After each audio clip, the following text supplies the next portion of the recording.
Welcome to the melting pot. Melting పాట్లో ఈరోజు బెండకాయ ఫ్రై చాలా ఈజీగా టేస్టీగా ఎలా ప్రిపేర్ చేసుకోవాలో చూద్దాం. ఈ విధంగా బెండకాయ ఫ్రై చేశారంటే అన్నంలోకి కానీ చపాతీలోకి కానీ చాలా రుచిగా ఉంటుంది.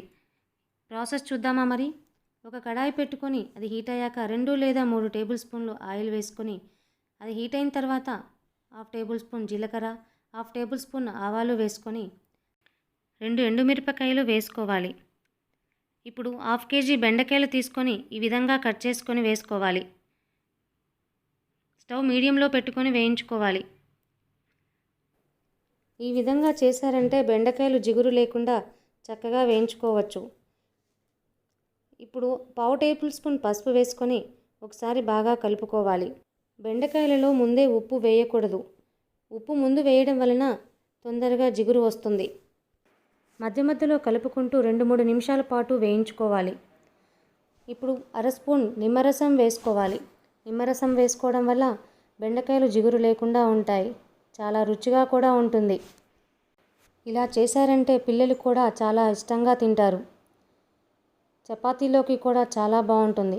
ఇప్పుడు కొద్దిగా కరివేపాకు వేసుకొని మరొకసారి కలుపుకోవాలి. స్టవ్ మీడియంలోనే పెట్టుకోవాలి.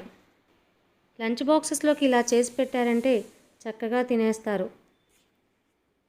తగినంత ఉప్పు వేసుకొని ఒకసారి బాగా కలుపుకోవాలి. బెండకాయలు జిగురు లేకుండా ఉల్లిపాయలు కూడా వేసుకుంటారు, కానీ నిమ్మరసం పిండుకోవడం వల్ల బెండకాయ ఫ్రై చాలా టేస్టీగా ఉంటుంది. ఇప్పుడు 4-5 వెల్లుల్లి రెబ్బలు దంచి వేసుకోవాలి. ఒకసారి బాగా కలుపుకోవాలి. 1 కప్పు పచ్చి కొబ్బరి తురుము వేసుకోవాలి.